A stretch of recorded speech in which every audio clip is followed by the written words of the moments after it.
again. It's another day, and it's another step towards the UK's inevitable self-destruction. Who'd have guessed it? Welcome back to the disunited state of absurdia, where we document the slow-motion collapse of Western civilization, one absurdity at a time. And today's absurdity, it's another good one, because not only has yet another illegal immigrant strolled across the channel, but this one is a literal Hamas supporter. Yes, you heard that right. While the British government lectures you about safety and security, it's rolling out the welcome mat, or welcome dinghy, for pro-terrorist influencers. Lucky us. Who is this guy?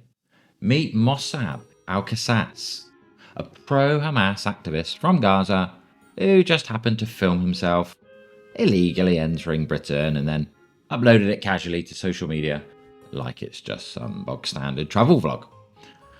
Doesn't that just show the lack of consequences that these individuals are expecting upon their warm welcome to our less than sunny shores? And if that wasn't bad enough, this guy has a whole library of posts supporting Hamas, posing with assault rifles and sharing terrorist propaganda as you do. Now let's just pause here and think about this. The UK government has spent years upon years telling us about the joys and benefits of mass migration, how it's safe, how it's our strength, and that there's nothing to worry about at all, that everyone should get on board and actively support it, and to not do so is a sign that you are a danger to your own society.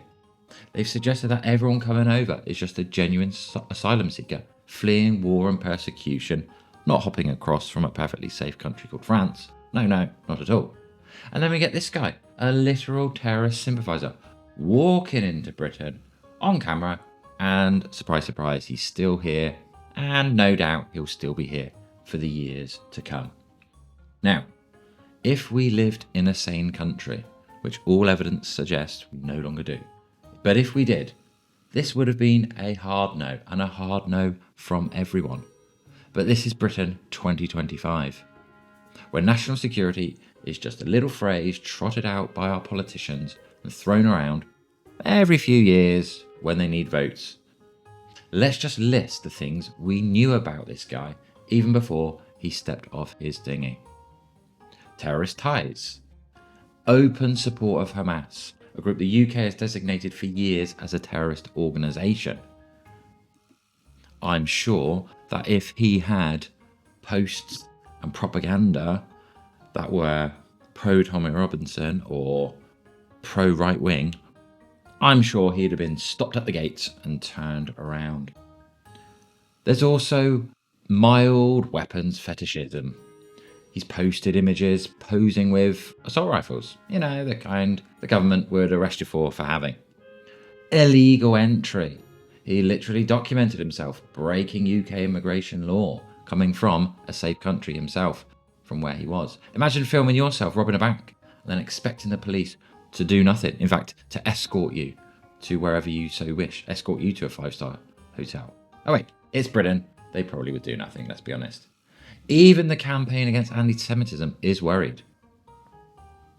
Maybe cut to a news quote. Campaign against anti-Semitism urges Home Office to act. Even the campaign against anti-Semitism, who are about as radical as a cup of tea, are openly saying that this is nuts. What are you doing? And yet, nothing but crickets from the Home Office. They're urging the government to take immediate action, which, in UK government terms, means writing a strongly worded tweet, followed by a 6-month inquiry, followed by doing absolutely nothing other than actually propagating and encouraging this to continue. Don't worry, folks. I'm sure our border security is totally fine. And I'm sure at the next election, we'll be told what hardline policies will come immediately after we vote for them. So, what happens next? Well, based on the UK's incredible track record in this area, I'd say there's a 50% chance he's already been put up in a 5-star hotel at the expense of our taxpayers, who, in the great majority, are against this sort of welcoming outlandish use of our funds. 30% chance he's applied for a council house. Maybe there's a 20% chance he's currently at a pro-Palestinian march, waving the flag of the country he supposedly fled in fear.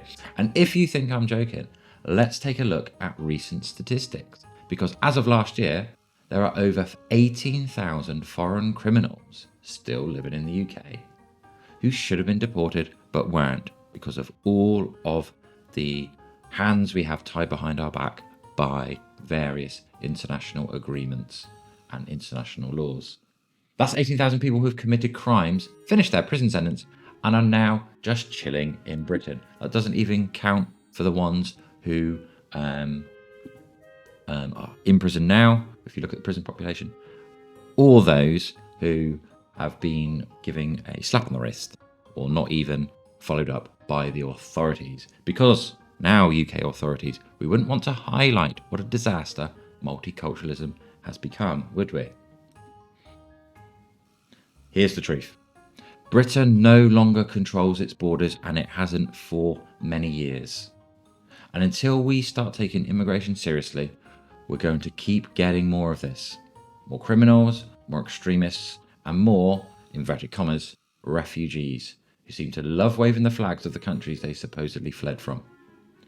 Australia wouldn't let this guy in. Poland certainly won't let this guy in. Even France have sent him back. But Britain, soft touch Britain. Absurd Britain. We just roll out the red carpet and hand out free hotel rooms. That's it, guys. Go do something useful, preferably without getting arrested for wrongthink. Like and subscribe and keep questioning everything, because if you don't, they'll do the thinking for you.